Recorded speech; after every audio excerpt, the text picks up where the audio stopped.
Okay, I see we have folks joining us now. Hi, everyone. My name is Victoria. I'm a Habitat Program Manager for the Canadian Wildlife Federation.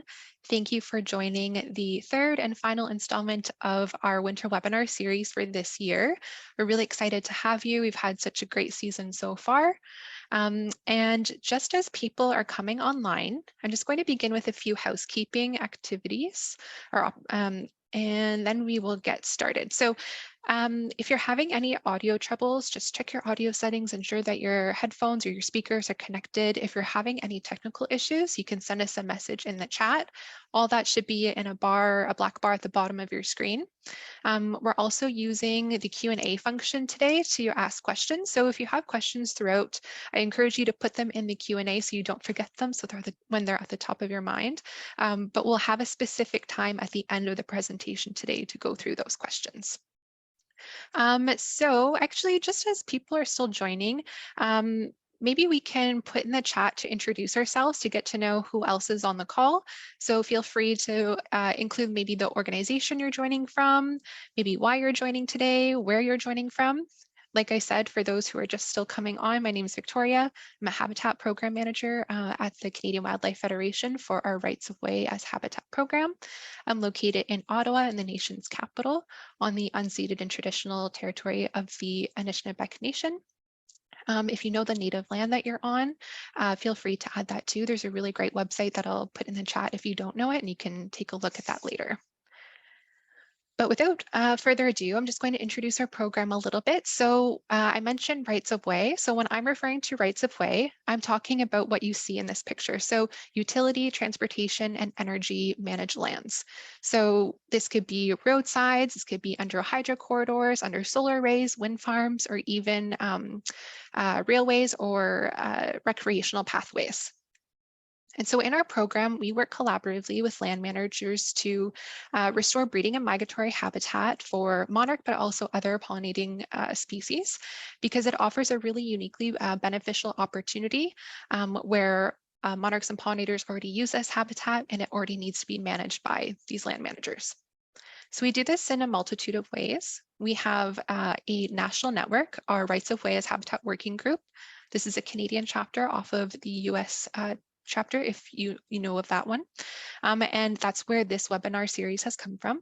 And we also have communities of practice or regional networks where we facilitate peer-to-peer knowledge sharing in habitat restoration. So that includes some in-person opportunities to learn from each other. We also do on-the-ground restoration with our partners, both in Eastern and Southwestern Ontario. So like I said, this webinar is part of a 3-part series this winter.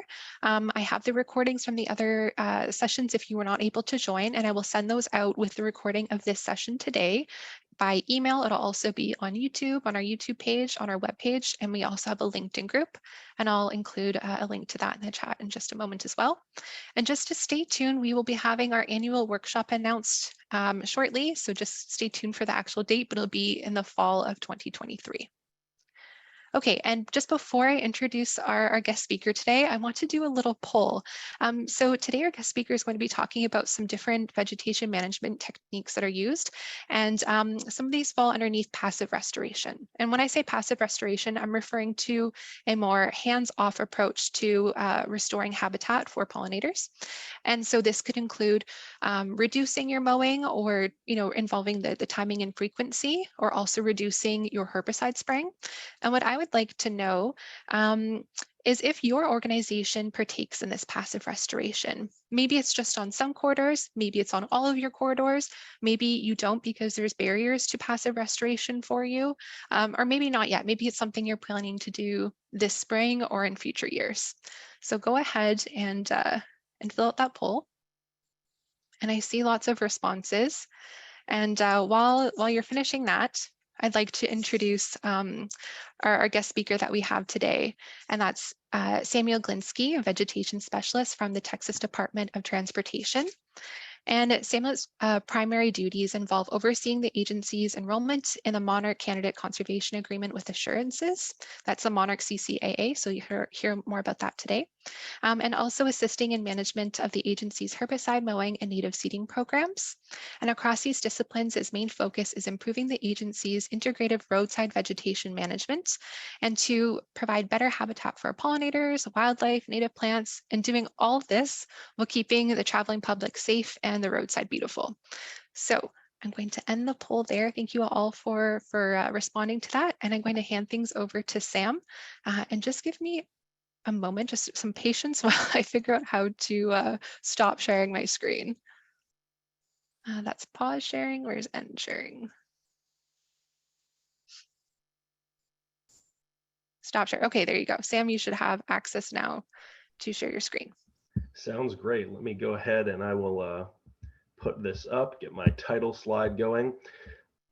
So first and foremost, I wanted to give a big thank you to Victoria for inviting us out. We love, being able to come to these events, talk to different people, and we have a pretty wide reach, but I can't say that I've ever done a presentation specifically or mainly for Canada. So that is definitely new to me, and happy to be doing something, a little bit newer. So here's my presentation. Y'all should be able to see that up on the screen now. In just a minute, I'll probably minimize that and turn my camera off when I'm done introducing myself, just to save some bandwidth during the presentation, and then I can turn it on again at the end. Awesome. So a little bit about my background. I've been with the Texas Department of Transportation for roughly 4 years now. And as Victoria mentioned, one of my primary specific programs is overseeing the agency's enrollment in the Monarch CCAA, or the Candidate Conservation Agreement with Assurances. Starting right after I was hired on full-time, I got put in charge of that project, and I've basically built the agency's enrollment within that program from the ground up. It was definitely a challenge, but very worth it. One of my favorite things to work on the day-to-day. Outside of TxDOT, I have a degree in planning and management in environment, or in natural resources, in agriculture and natural resources, from the University of Florida. What else? I guess some personal stuff. I love nature. I enjoy learning about plants, animals, and everything that the natural world has to offer. So for me, this isn't just a job. It's something that I am very much passionate about. And I hope that, if y'all can learn one thing from our presentation today, that will make me feel satisfied. I like to always leave the day, if you learn just one thing, then I've done my job. So hopefully we will all get that. And before we get into that, let me go ahead and turn my camera off, and then we can actually get into our presentation here.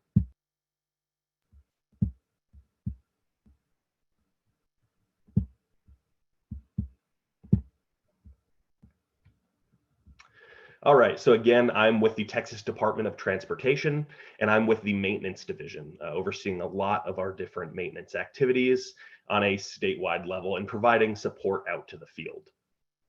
So some of those things may be mowing, herbicide, wildflowers, pollinator programs, erosion control programs, basically anything having to do with vegetation. We get roped in one way or another. So our formal name of our section is the Maintenance Field Support section, but we are sort of informally known as the Vegetation Management section. So let's start with where we started off on sort of this journey to IVM, or to IRVM as we call it, Integrated Roadside Vegetation Management. Since the 1930s, we've been conducting these activities that would fall under the scope of IVM across our right-of-ways, but this long predates that term. IPM and IVM as terms weren't really introduced until the 70s, and we started way back in the 30s. So in 1933, the department hired their first landscape architect, and his name was Jacques Goebbels. And he made it sort of his mission to travel the state on behalf of the department and talk to all these different groups, much as I'm doing today, and talk about the importance of planting native habitat, something that really wasn't being done prior to this time. So he started that off, and it really, really took off from there.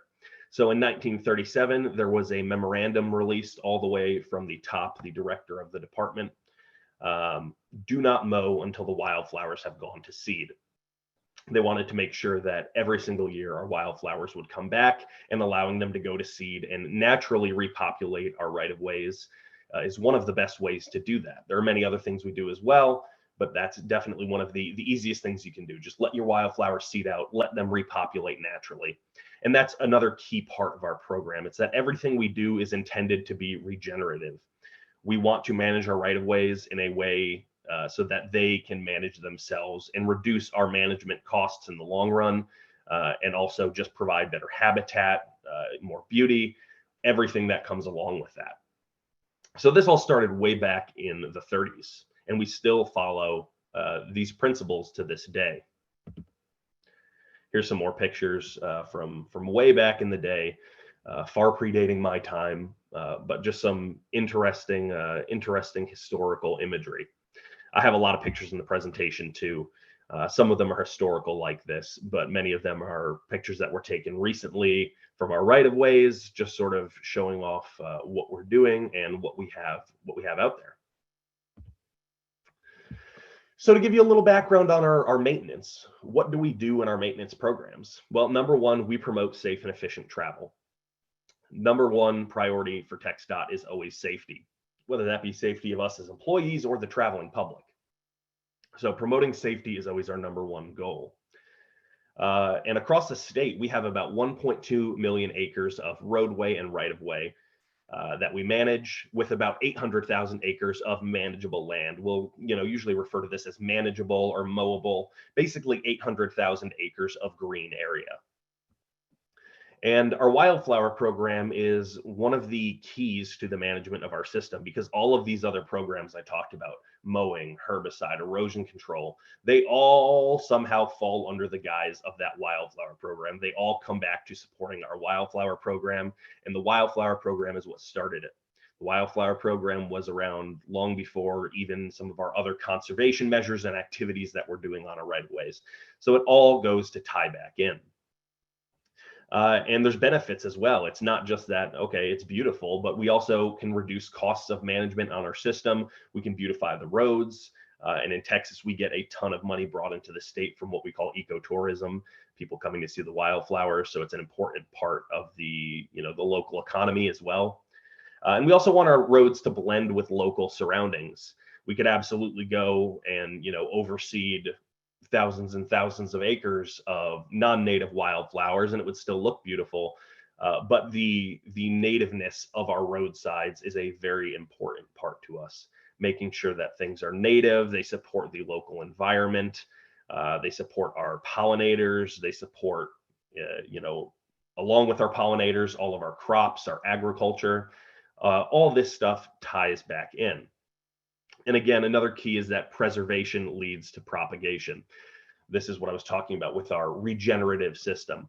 If we have better native grasses, better native wildflowers, those resources can work to outcompete some of our invasives or non-natives that we don't want on our right-of-ways, and can ultimately help us in managing our system. So let's get into what we actually do for maintenance. On our mowing side, we conduct mowing in most areas 2 times per year. So in the fall, usually starting around October 15th, going into November, December, maybe even January, we do full width mowing. So on most of our right-of-ways, this is going to be from roadway to fence line. And what this full width mowing does, it cuts down all of our tall dead vegetation, whether that's the native grasses or last year's wildflowers. And it allows all that sunlight, moisture, all these resources that our wildflowers need to live to get to the ground. So cutting down that tall vegetation is a very important part of allowing our wildflowers to come up each year. Now in the spring, we do something a little bit different. We do what we call modified full width mowing. And this was something that we actually instituted or put into our policies relatively recently. I believe it was 2017. So what this is we're mowing just our clear zones. And of course, we need to mow our clear zones somewhat, at least to some degree for safety. So we mow just our clear zones, and any areas wider than that, we leave untouched in the spring. So we'll still let our wildflowers, seed out and bloom. But then once that happens, we go in with our spring mowing, which is really more of a summer mowing.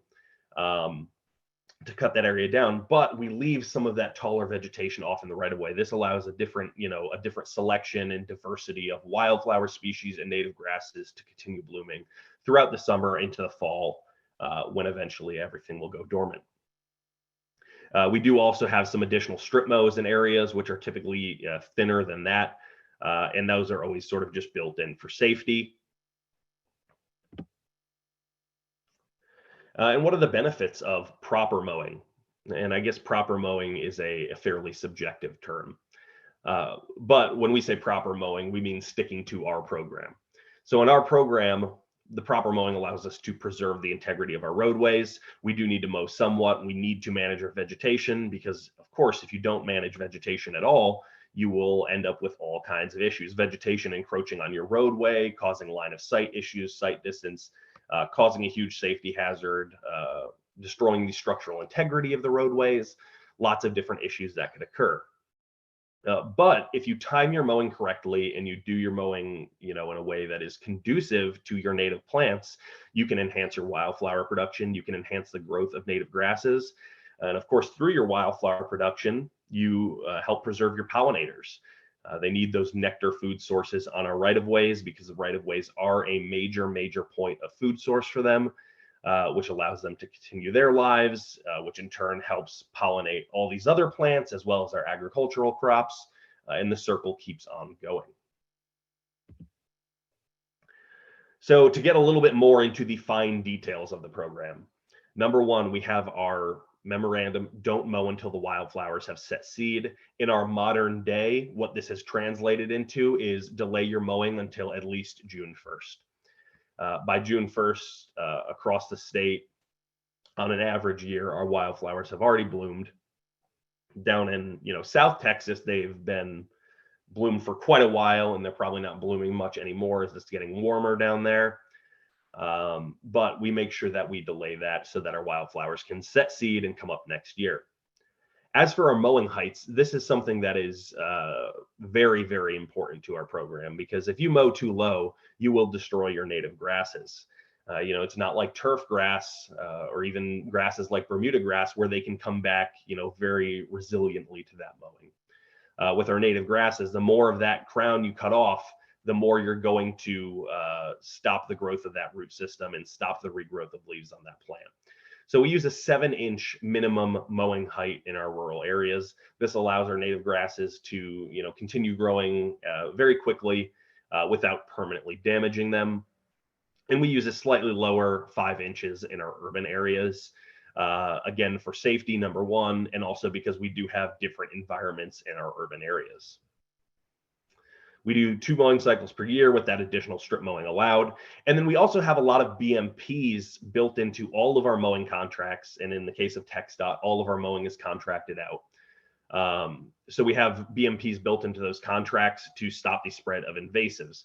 For example, washing mowers between roadways or between counties, depending on the contract, to make sure that things like Johnson grass seed is not spread, places where it does not exist already. Now in Texas, Johnson grass is one of our, I won't even say one of our, it is our biggest problem on our right-of-ways. Definitely the plant species which causes the most issue. It doesn't look good. It is very tall, so it creates a safety issue, and then it outcompetes our native plants. So Johnson grass is a major thing that we work to remove from our right-of-ways. And more so with herbicide than with mowing. You mow Johnson grass, it's just going to come back. Mowing is definitely not a permanent solution. So one thing we can use to target many of these noxious and invasive plants that we do not want on our right-of-ways is herbicide. So all of our herbicide treatments are targeted, and we also avoid spraying during our wildflower season. So basically this time of year right here up until about maybe May, depending on where you're at in the state. But if we do have to spray during the season, for example, we've got a really strong stand of Johnson grass coming up. We have this mechanism on our herbicide trucks that you can see in the left there. We call this a Flex 5 head. What this does is allows you to spray different banks of that Flex 5 head independently. So if you've got a little bit of a sprig of Johnson grass way out there 30 feet in the right of way, you can hit just that sprig without overspraying the rest of your right of way. So this is what I was talking about when I say that all of our herbicide treatments are targeted. We can hit only those plants with herbicide that we want to remove without affecting our wildflowers. And if we're spraying during wildflower season, we use products that have minimal or no effect on our wildflowers as well. Along this same line, we have summer cutoff dates for our herbicides. We have certain dates where we ask our operators to stop overspraying certain herbicides because they may have some soil residual activity that could prevent the germination of our wildflower seeds. So we have a lot of different dates throughout the summer when we cut off, the spraying of those products to make sure that we get a good crop of wildflowers next year. And I say crop because we really do consider ourselves wildflower farmers. That is one of the primary, purposes of our jobs, specifically with our herbicide operators. And we sort of preach that to them always, that we really are wildflower farmers. We want to make sure that we've got a good crop next year.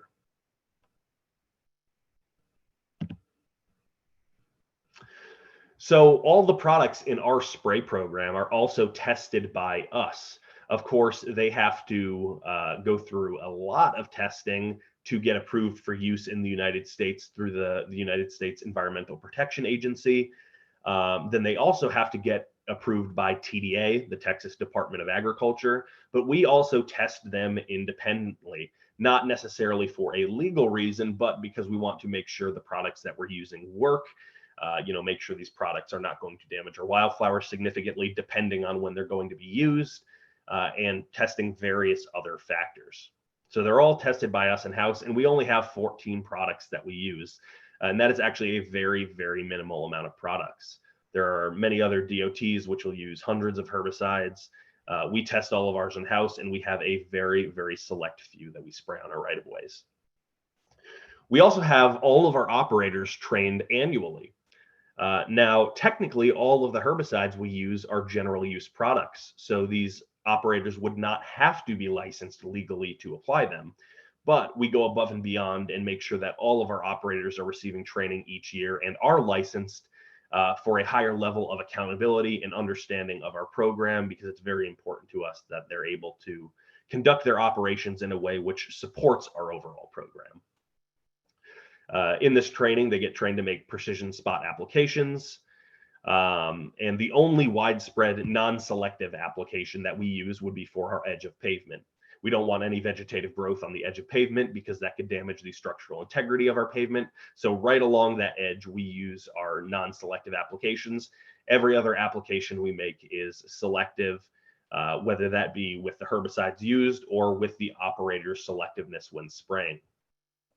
We also coordinate our herbicide with our mowing program, very important part of our herbicide program, because if you go out and spray and then your plants get mowed immediately, well, that herbicide is not going to have a chance to translocate to your plant's root systems.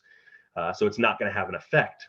Likewise, if the mowers come in and then our herbicide operators go out and spray immediately after, that plant may not have enough leaf surface on top of its existing stress from just being mowed, where it won't be taking in that herbicide to get an effective control over it. So we also teach our operators to coordinate that. We also avoid spraying during wildflower season if possible. It's not always possible though, because unfortunately many of our invasives are coming up in force at the same time as our wildflowers. So if we do have to go and spray, we use selective herbicides in a very selective application as well. Another thing that's sort of interesting is we have a project called the Texas Native Seeds Project. So this is a project spearheaded by Texas A&M University at Kingsville. And if you look at the map there, Kingsville is pretty deep into South Texas, sort of near Corpus Christi, if anybody is familiar with where that's at. So in this project, what they do is they create commercial availability of native species that previously were not commercially available, for purchase. Some of the species that they've worked on through collecting and then selectively breeding and getting all these, different varieties ready for commercial release are some species called clammy weed, Zyzotes milkweed, and orange Zexmania. Those are all some of our forbs flowers. But we mainly focus on in this program are native grasses. That is really the highlight of the program, is getting native grasses so that in every region of our state, we can have a good, strong stand of native grasses. And as someone who isn't a Texas native, before I came to Texas, I didn't realize how diverse Texas was. I sort of thought of Texas as, okay, it's going to be plains with a lot of agriculture and really not much else. But then I came to Texas and realized the sort of amazing diversity that the state has. Going all the way into sort of deep East Texas, we have massive pine forests that really dominate the majority of the landscape. Moving more into the central areas, as well as northern and southern Texas, it's a little bit more like the traditional plains and brushland that you may sort of expect. But then getting out into West Texas, it is pretty close to a true desert. It's a very, very diverse landscape across the state. So there's not a one-size-fits-all solution when it comes to native seeding. If we could have just one native seeding mix that we throw down across the state, that would be fantastic, but it would never work. We have such a high diversity in our ecoregions, our soil types, our rainfall, that we cannot plant one seed mix, across the whole state. So it's important that we have this project because they help develop these new strains or these new species for commercial release that are filling a gap that was sort of previously unfilled.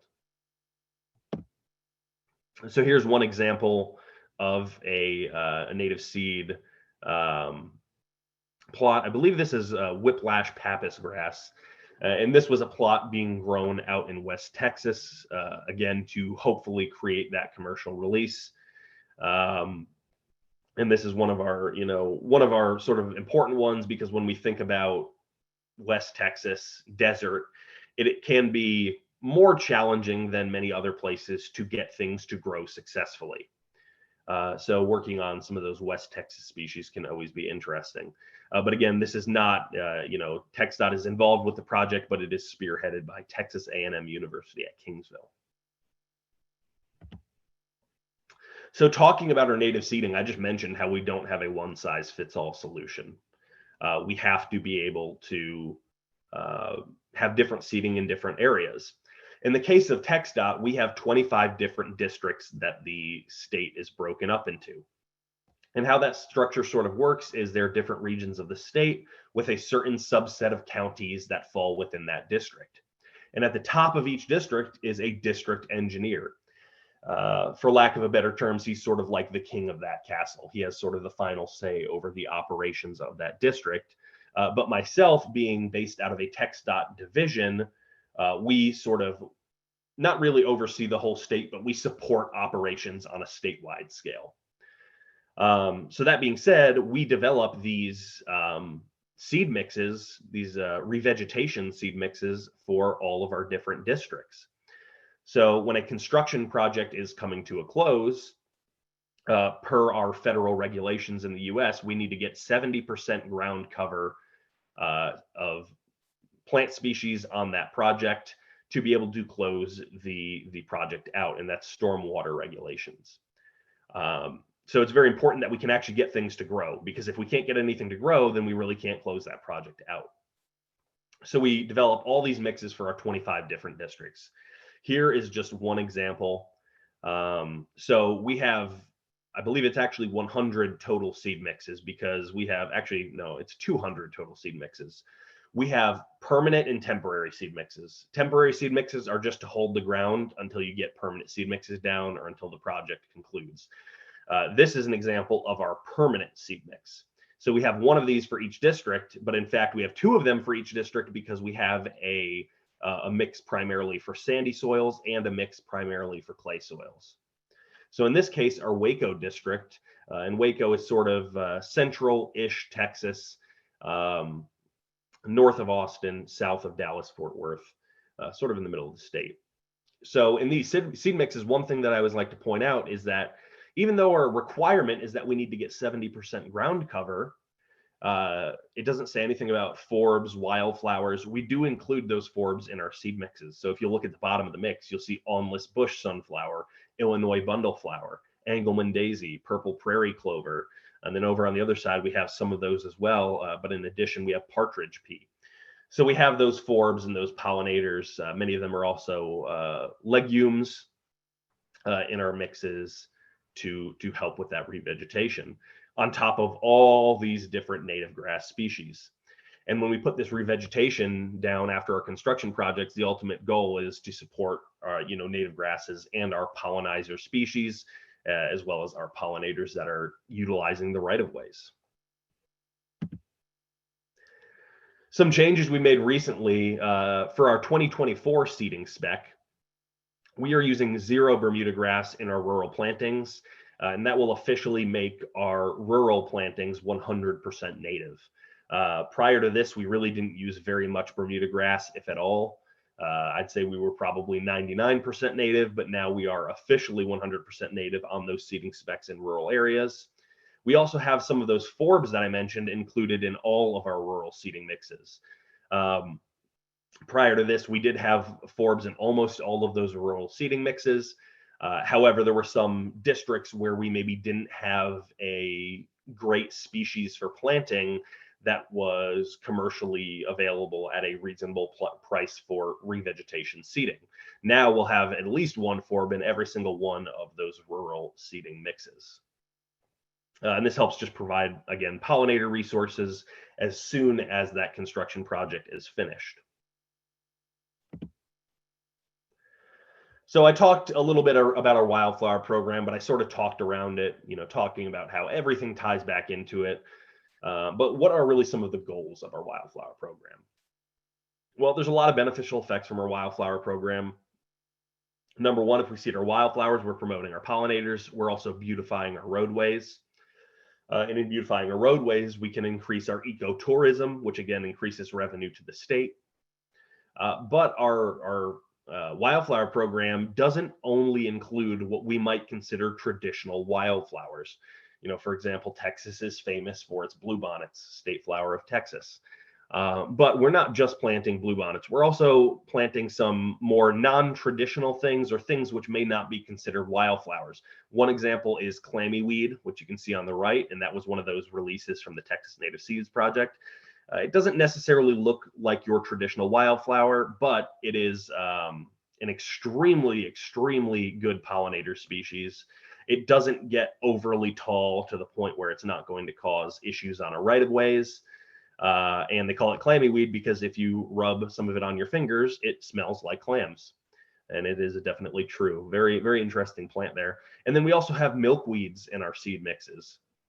Again, milkweed's really not considered a traditional wildflower, but very, very important for many species of pollinators, but specifically our monarch butterflies, which we'll talk about in just a minute.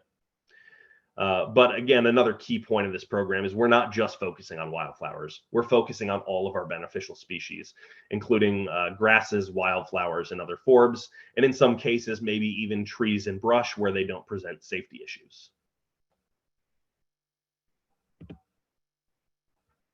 So I talked about our revegetation seeding on our construction projects. That's something that our group personally doesn't have a whole lot of jurisdiction over because we're not on the construction side of things. We really just come up with the mixes. But what we do have jurisdiction over, and something we do, is our supplementary wildflower seeding, or our overseeding, seeding wildflowers into already established habitats to either promote that habitat or increase the available pollinator resources. So we do this every fall. And we distribute approximately $50,000 worth of seed that we purchase from our budget out to our districts. So we have good contacts in different areas or different counties where they're like, hey, Sam, can I get some seeds this year? I really want to go plant this roadway. And we work with them as best as we can to get them some seeds so that we can help with their pollinator resources on their right-of-ways. But that's not the only wildflower seeding we do. The amount that we do in our group is actually fairly small compared to some of the other things. We also use green ribbon funds for wildflower seeding. So when we have certain districts in the state that are called non-attainment districts, perhaps not meeting a certain air quality standard, they have to set aside a certain amount of money for beautification on their projects. And traditionally, this was aimed towards trees to promote, air quality. But in more recent years, we've been using that green ribbon funding on top of the trees and the landscaping, which again is not really within our group's jurisdiction, to plant wildflowers. So many of our districts are using their green ribbon funding to plant wildflowers. And while I don't know the exact amounts off the top of my head, it is a fairly large amount of seed that they're purchasing. We also give out wildflower seed packets to the public, as well as even within the organization.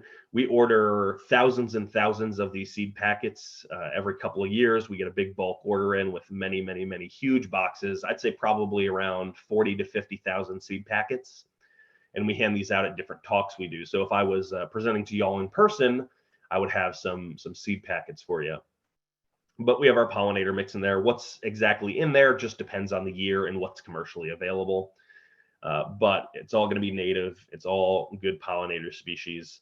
And that's also in collaboration with Tex.Green, which is a program through our environmental division. Going a little bit further into some of our other programs, one thing we have is in places that we call non-mow areas. And this one we really started looking at and talking about through the Monarch CCAA. While we didn't necessarily establish new areas, we never really considered areas non-mow areas. We didn't really give them a name. We didn't think about them much. But now through the CCAA, we're looking at what areas are not getting managed regularly. So in these non-mow areas, I'm typically considering these areas that are mowed once per year or less. We always need some sort of mowing or management eventually, or else our right-of-ways will just turn back into brushland or even forest, which again could cause a safety issue in the long run. So they're managed at some interval, but it's going to be significantly lower than our normal management. And through the Monarch CCAA, I've ended up estimating that we have between 100,000 and 400,000 acres of non-mow area. Unfortunately, I can't give a much more succinct estimate than that because our right-of-ways are not spatially mapped. Our roadways absolutely are, but across the state, we don't really have spatial mapping of our right-of-ways. So it's sort of a best estimate. Just sort of going out on a limb, I would estimate that we're sort of on the lower end of that scale, more towards the 100, 200,000 area. But I won't go into too much more detail than that. So what are these non-mow areas? Well, some of them are set up for pollinators, allowing that vegetative growth throughout the spring, throughout the fall, sometimes when other areas are getting mowed so that our pollinators have that continued support. It also might be steep or rocky areas that are maybe unsafe to mow, but can also provide the sort of double benefit of also being a pollinator area. We also have a lot of non-mow areas established for threatened and endangered species under the Endangered Species Act, which is a federal act in the US, or different sensitive species, or even state-listed species at the Texas level. And then also some of those areas further than 30 feet from the edge of our pavement, some of those areas that are not subject to that modified full-width mowing, those further areas may also be considered non-mow. So we have a lot of areas that are not managed as frequently as our normal programs. We also have some specific habitat management areas. Here on the right side of the screen, you can see an example of a non-mow area. But we have some specific projects where we work with different groups to develop even better pollinator habitat across our right-of-ways. So one example would be a partnership with the National Wildlife Federation in South Texas. Just recently, we established certain areas, I believe it was between 75 and 150 acres that are managed for pollinators, basically being overseeded with even higher rates of wildflower seeding and really managing that pollinator habitat. And that would be one of your examples of active management, something that Victoria was hitting on earlier. So really most of what we are doing across our system is passive management, but we do have some smaller areas like this where we're conducting active management. We also have those endangered species management areas, which are established by every district's environmental staff. So now we'll get into talking about the Monarch a little bit. I definitely want to leave some time at the end for questions. So I'll go through this pretty quick and then we can talk about whatever you all would like to. But we sort of got involved with monarch conservation directly through the Monarch Highway program. And this is a program that's purpose is to promote public awareness of the monarch butterfly along the I-35 corridor, which is really the monarch's major migratory corridor. So there's 6 different states involved, which share vegetation management practices, promotion of public awareness, and they just organize educational materials. They put up signage, all kinds of different things. And it's not something that is a super active role anymore. It's just sort of an agreement between these states. But what it spawned was the creation of our monarch way stations. So this was agreement between U.S. Fish and Wildlife, the Native Plant Society of Texas, as well as TxDOT. And what we did was we established these pollinator way stations at 4 of our safety rest areas across the state. So 2 of them are in Hill County, either northbound or southbound, and 2 are in Bell County. I think Bell County is east or westbound, but on either side of the highway. And in putting these up, we are providing, a small area of habitat for pollinators. But the major thing is that we are providing education and public outreach on what can you do at your home to promote pollinators. And this is what a pollinator garden might look like. So that was something really great that spawned out of the Monarch Highway program. And then further down the line was the Monarch CCAA. I think I mentioned earlier that when I got started in 2019, shortly after I became full-time, I got assigned this program, which is really when it started to ramp up. Before that, it was just the development of the program. But around this time was when UIC, the University of Illinois at Chicago, was starting to look at getting partners enrolled in the agreement. So in this agreement, we help conserve the monarch butterfly, and we pledge conservation measures. Most of our conservation measures are all of the measures that I talked about throughout this presentation: our mowing, our herbicide use, all the ways which we use these different things that promote pollinator health. And in return for being involved in this agreement, we receive regulatory assurances. So what this means is we are proving that we have a net benefit to the species. So if there's an incidental take of a monarch on our right-of-ways when that species is federally listed, it's not going to stop every single maintenance program we have going on in the state, because of course that would be catastrophic to our operations. So both sides benefit, but the key sort of part of the Monarch CCAA is that all the partners involved are providing a net benefit to that species. So some totals from Monarch CCAA in the 2021 calendar year. There were 692,497 adopted acres total in the agreement, and 410,550 were contributed by TxDOT. So we had 59% of the total adopted acres. And adopted acres are the areas where those conservation measures are being pledged. And for enrolled acres, we had 3,064,002 enrolled acres total in the agreement, and TxDOT contributed 1.2 million of those, 40%. So what this means, if you look at the percentages, is that we are providing more than the minimum that we would be required to provide in adopted acres. So technically, based on how much land we have total, that 1.2 million acres, we would be obligated to provide about 100,000 acres of adopted acreage to the agreement. But in reality, we were at 410,000, so we're at about 4 times the minimum, or 4 times where we are requested to be at, and it shows in our totals for the agreement.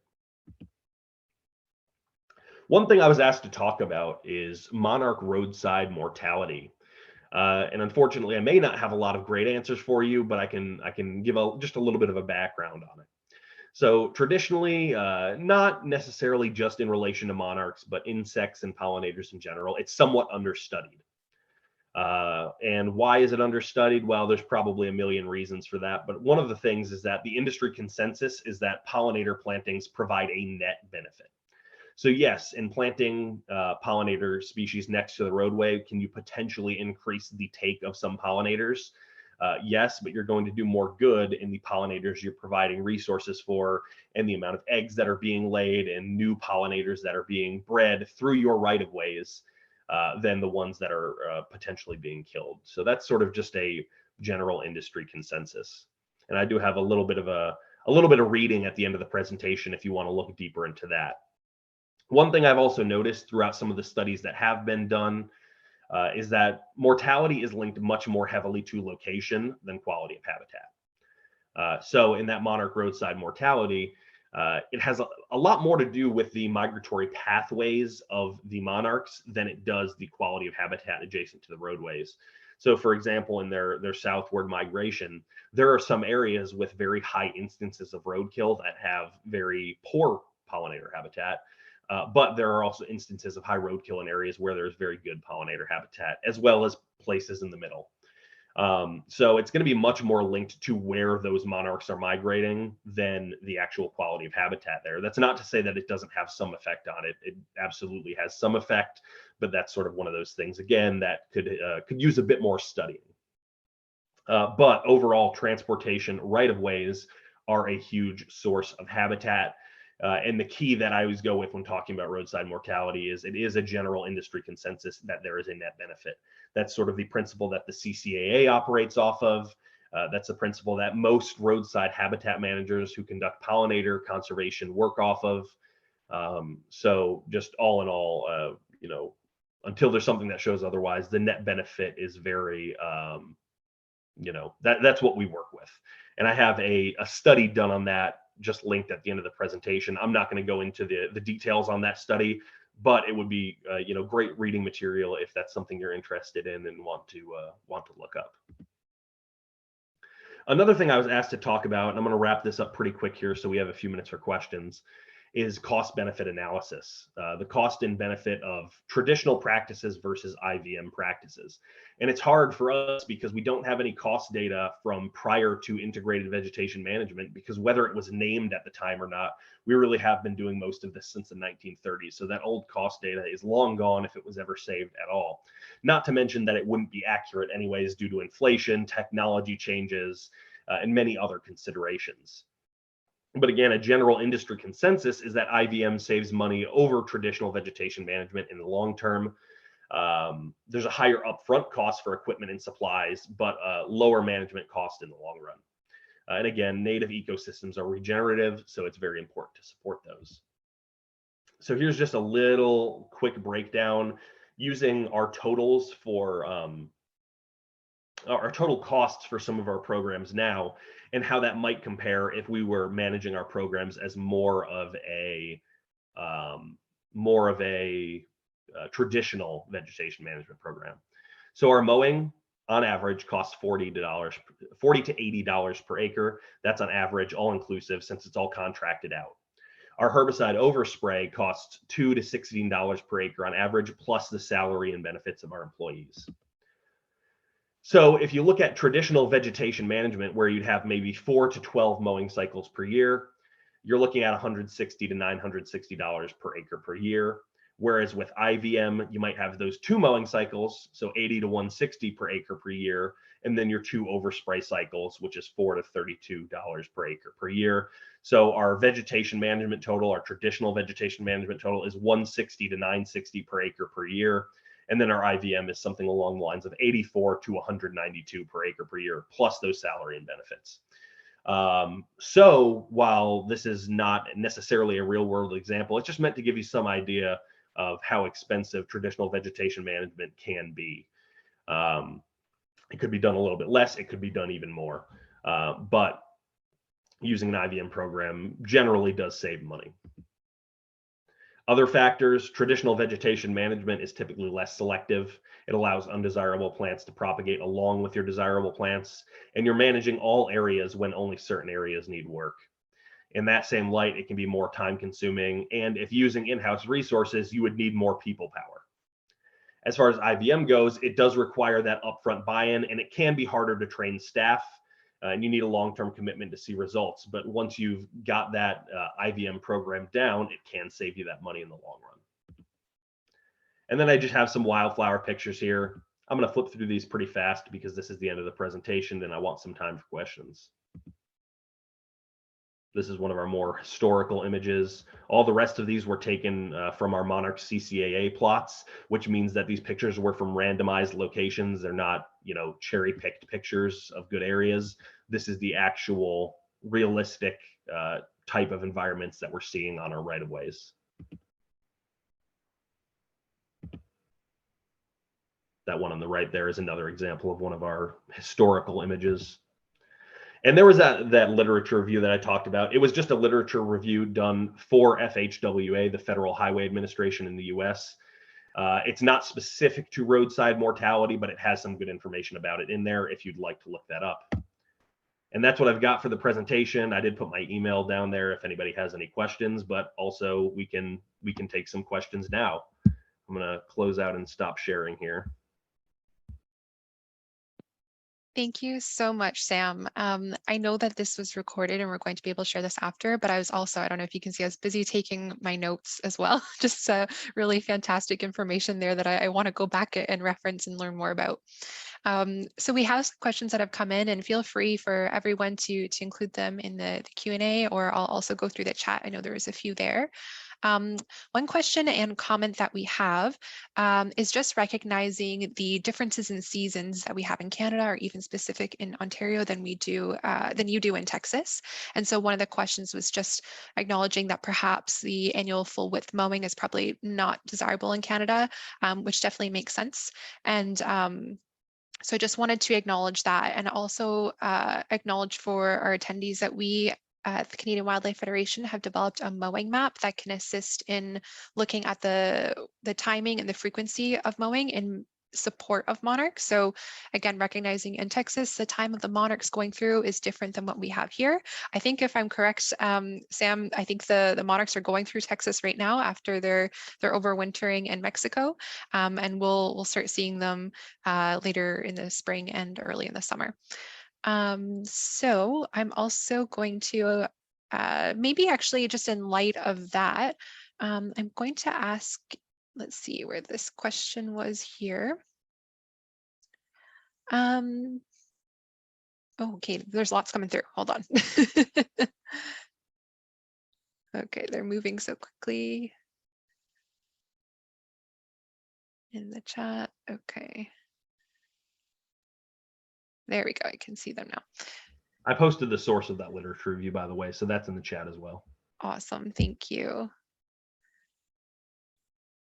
Okay, so maybe you could also touch on what you feel are the most important elements in shifting roadside vegetation management to better support pollinators. So for example, if we have someone on the call who is just looking to start out and they don't know where to start, what should they first think about prioritizing? Yeah, that's a great question. So it really depends, what you're able to do first and foremost. The first step is always getting the buy-in of the organization, whoever your higher ups may be. That's always where you need to start off. If they say, I'm all for it, we're going IVM, we have a huge budget allocated for this, great. Maybe you can start off rolling it out to your entire system. But outside of that, if you have sort of limited resources to conduct this IVM, it's really going to depend on what your goals are for that IVM. So for example, if your goal might be to promote wildflowers in the sense of, in our case, ecotourism, right? It brings money into the state's economy. Well, we probably wouldn't go planting on our more rural roads if we only had limited resources, because not many people are going to see them. If we plant them on our more major highways and things like that, then they get more eyes on them, more people are likely to come see them. It might bring in more money. So that's just one factor to consider. But there are many, many more. If you're looking for, specifically which area is going to be pollinator habitat, that one's a tough one, because as far as any of the literature I've seen, I wouldn't be comfortable saying that in general, smaller roadways are better candidates for pollinator habitat. They certainly can be, but it's just extremely situational. There are many different factors which you can focus on. So one thing a lot of people might say is, focus on your lower tier roadways first. And while those lower tier roadways are absolutely a great source for those pollinators, it doesn't mean that your higher tier roadways aren't an option either. For our case, that I-35 corridor is one of the main throughways of those monarch butterflies. So supporting that growth on the I-35 corridor and I-35 directly itself is very important too.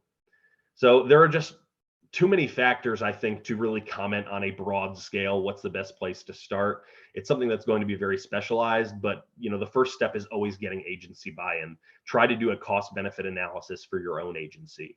look at what you're spending now. Hopefully there's some data on what you're spending now on your vegetation management, and then look at what the cost might be if you work to reduce it. And yeah, there's going to be a higher upfront buy-in, but it can reduce your costs by a lot in the long run and leave you with better right-of-ways.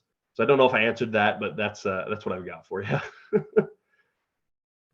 That seems to be the advice that we often get when we're talking about BMPs for restoration for pollinators, and that it very much is regional, and you really need to look at the context of your organization and what you're able to do. But certainly buy-in is very important.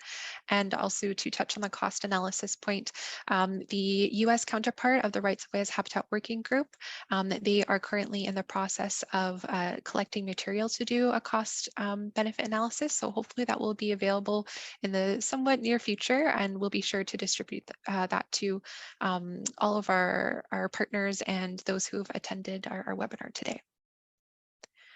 Okay, so we also have another question that's just asking if you can elaborate more on the clean equipment protocol, and maybe if you can share about what materials that you provide, and how do your operators access those, and if there's any available online for us to take a look at, that would also be great.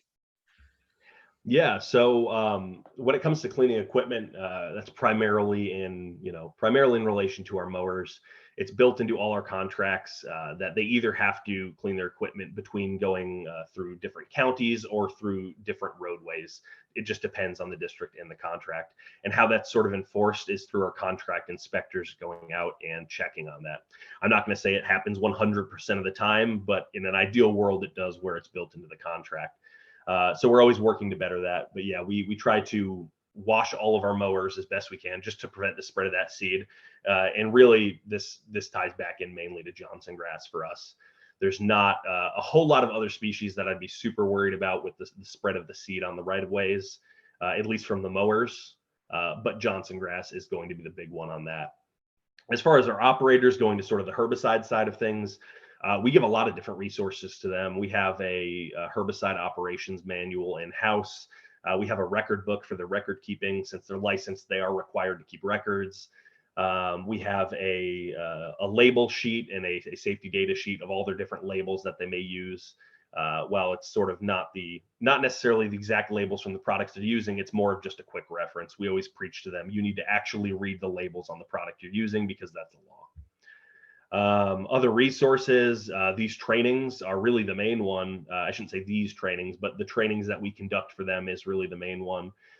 When we have new operators getting licensed, they go through a 3-day training course that's pretty extensive before they get their license, and our existing operators get their refreshers in the form of 5 CEUs or 5 hours of CEUs every year.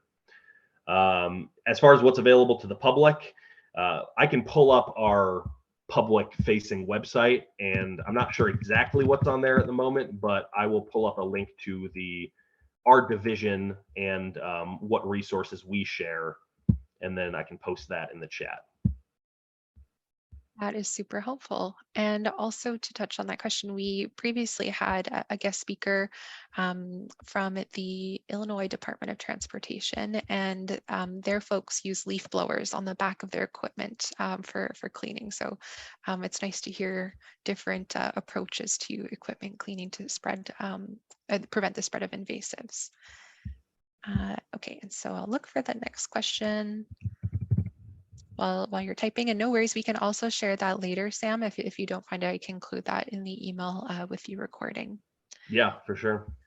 Our next question is, how do you determine which areas that need supplementary seeding? I did just post some information in chat. I'm not sure exactly what's on that page, but that's some for you. And so that's a great question. How do we determine which areas? In the case of the seeds that we directly distribute, it's typically going to be who wants it, because every district is different, every county is different, every maintenance supervisor is different. As much as I'd love to seed every single acre of our right-of-way every year, that's never attainable from a operational standpoint or a financial standpoint. So we allocate our resources to where they're wanted and to different supervisors who have the staffing where they're able to put out those seeds. And we never have a shortage. We always have more people asking than seeds we can actually provide in a given year. But we do vary it up. We're not giving it just to the same people every year. We're seeding, different acreage all the time. And in some cases, we'll even go in and seed it ourselves when we have some free time. And we'll ask one more question just for the sake of time. Do you have any tips to overcome municipal or county resistance to moving to wildflower roadsides and away from mowing?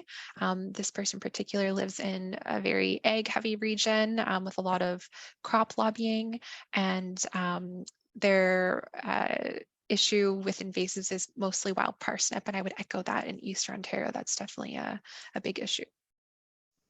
Yeah, it's very difficult to get that upfront buy-in, and I think that's what holds most people or most organizations back, because once you get that IVM program established, it is going to be cheaper in the long run. So getting that initial buy-in is a big one. Like I mentioned earlier, the best thing you can do from a organizational standpoint, I find typically, is to do that cost-benefit analysis, because it always comes back to money, right? So looking at that cost-benefit analysis, how much is it going to save us in the long run, is a big one. Outside of that, it's just education. So even if you can't start up a program right away because you have pushback, giving that education, similar to a presentation like I'm doing today about the potential benefits, you might have to do a little bit more research on the scientific backing, but presenting that to your supervisors, presenting that to different public interest groups in your area. I mean, that's a huge thing that we do, is getting the public on board. I probably do between a dozen and 2 dozen talks a year to different public interest groups, most of which are within Texas. Not to mention anything I might do for the CCAA or other partners nationwide or even international. So getting that outreach to the public is another great way to start building support for that, but it is not something that happens overnight. Getting the buy-in to do that IVM doesn't happen overnight, and actually starting up IVM and getting the results you want doesn't happen overnight. It takes patience, and that's really the key. Unfortunately, more than that, I don't know if I have any other tips, but it's a difficult problem. And for those of you who are finding or having struggles in getting that buy-in from the decision makers, specifically in your municipality, you can also reach out to us at CWF, and we can help guide you in those conversations, or if you request, and we can present to your city council meetings. And so we're definitely open in assisting that way. So I'm not going to take any more questions because we're at time, but I want to thank you so much, Sam, for joining us today. Really, really helpful information. Thank you so much for sharing those additional resources. I'll include those in the email with the recording to everyone later on. And maybe, Sam, I can also include your email in case anyone has any follow-up questions that they think about as they're going to bed at night and it's coming up. Absolutely. Okay, Feel free. great. All right. Okay. Thank you so much, everyone. We appreciate having you, and we'll see you next time. Stay tuned for the recording.